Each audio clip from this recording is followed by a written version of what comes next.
ನಿಮ್ಮೆಲ್ಲರಿಗೂ ನನ್ನ ನಮಸ್ಕಾರ.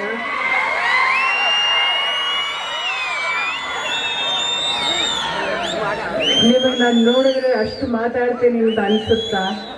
ಖಂಡಿತ ಇಲ್ಲ. ನನಗೆ ಕೆಲಸ ಮಾಡಿ ಅದೇ ಮಾತು ಅನ್ಸುತ್ತೆ. ಯಾಕೆಂದ್ರೆ ನಾವು ಮಾತಾಡೋದ್ರಲ್ಲಿ ಕೇಳೋರು ಅದನ್ನ ಅರ್ಥ ಮಾಡ್ಕೊಂಡು ಹೋಗ್ತಾರೆ. ಆದರೆ ಆಕ್ಟಿಂಗ್ ಅಲ್ಲಿ ಬೇರೆ ತರ ನಾವು ಆ ಭಾವನೆಗಳನ್ನ ಡೈಲಾಗ್ನೆಲ್ಲ ಹೇಳಬೇಕು ಅಂದ್ರೆ ನಿಮಗೂ ಅದು ಮನಸ್ಸಲ್ಲಿ ಕೂತ್ಕೋಬೇಕು. ಸೊ ಅದನ್ನ ಮಾಡಿ ನನಗೆ ಅಭ್ಯಾಸ ಇದೆ. ಜನಕ್ಕೆ ಹೇಗೆ ಈ ಡೈಲಾಗ್ ಹೇಳಿದ್ರೆ ಹೇಗೆ ಮನಸ್ಸಲ್ಲಿ ಕೂತ್ಕೊಳ್ಳುತ್ತೆ ಅಂತ. ಬಹಳ ಖುಷಿ ಆಯ್ತು ಈ ಜಾಗಕ್ಕೆ ಬಂದು. ಇದೇ ನಾನು 2ನೇ ಸತಿ ಬರ್ತಾ ಇರೋದು. ಮೊದಲನೇ ಸತಿ ನಾನು ಗೋಕಾಕ್ ಬಂದಾಗ ಜಾರಕಿಹೊಳಿ ಅವ್ರ ತಂದೆಯವರು ಕಾಲೇಜಲ್ಲಿ ಒಂದು ಫಂಕ್ಷನ್ ಮಾಡಿದ್ರು 9 ವರ್ಷದ ಹಿಂದೆ. ಬಹಳ ಖುಷಿ ಆಯ್ತು ಗೋಕಾಕ್ ನೋಡಿ. ಅಂದ್ರೆ ಬೇರೆ ರೀತಿಯಲ್ಲಿ ಅವಾಗ ನೋಡಿದ್ದು 9 ವರ್ಷದ ಹಿಂದೆ, ಈಗ ನೋಡಿರೋ ಗೋಕಾಕ್ ಬಹಳ ತುಂಬಾ ಚೇಂಜಸ್ ಆಗಿದೆ. ಹಾಗೆ ಈ ಜಾತ್ರೆಗೆ ನನ್ನ ಆಹ್ವಾನಿಸಲಿಕ್ಕೆ ತುಂಬಾ ಖುಷಿ ಆಯ್ತು.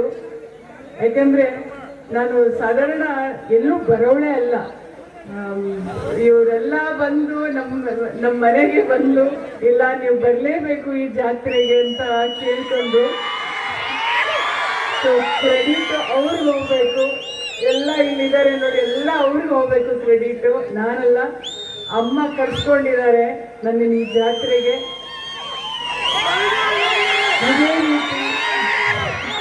ಇದೇ ರೀತಿ ಇನ್ನ ದೊಡ್ಡ ಇದರಲ್ಲಿ ನಡೀಲಿ, ದೊಡ್ಡ ಗ್ರೌಂಡ್ ಅಲ್ಲಿ ನಡೀಲಿ ಈ ಜಾತ್ರೆ.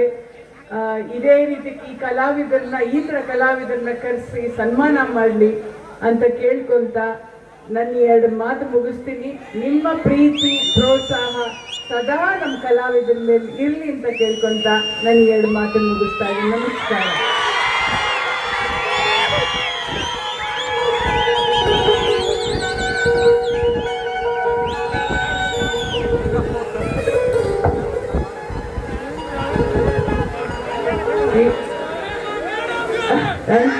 Thank you so much. ಹಾಡು ಹೇಳ್ಬೇಕು ಅಂತ ಹೇಳಿದ್ರು.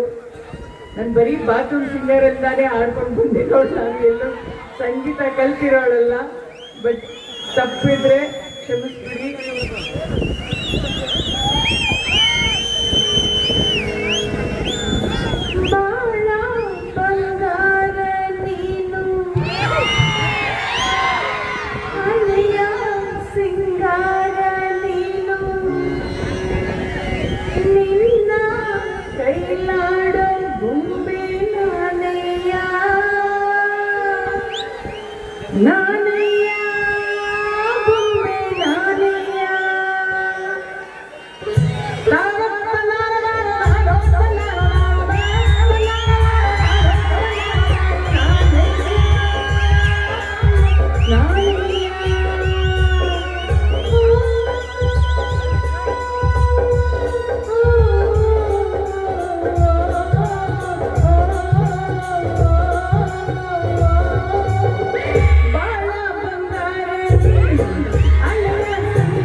ಅದ್ಭುತವಾದ ಗೀತೆ. ಅದೆಷ್ಟು ಮನಸ್ಸಿನಿಂದ ಕೇಳಿದ ತಕ್ಷಣ ಒಪ್ಕೊಂಡು ವೇದಿಕೆ ಮೇಲೆ ನಮಗಾಗಿ ಹಾಡಿದಿರಿ. ಅಭಿಮಾನದ ಧನ್ಯವಾದಗಳನ್ನ ಸಲ್ಲಿಸ್ತಾ, ಇನ್ನು ಈ ಕಾರ್ಯಕ್ರಮದ ವೇದಿಕೆ ಮೇಲೆ ನಮ್ಮ ಈ ಕಾರ್ಯಕ್ರಮದ ರೂವಾರಿಗಳು ನೇತೃತ್ವವನ್ನು ಪಡ್ಕೊಂಡಿರ್ತಕ್ಕಂತಹ ನಮ್ಮ ಪಾಂಡವನ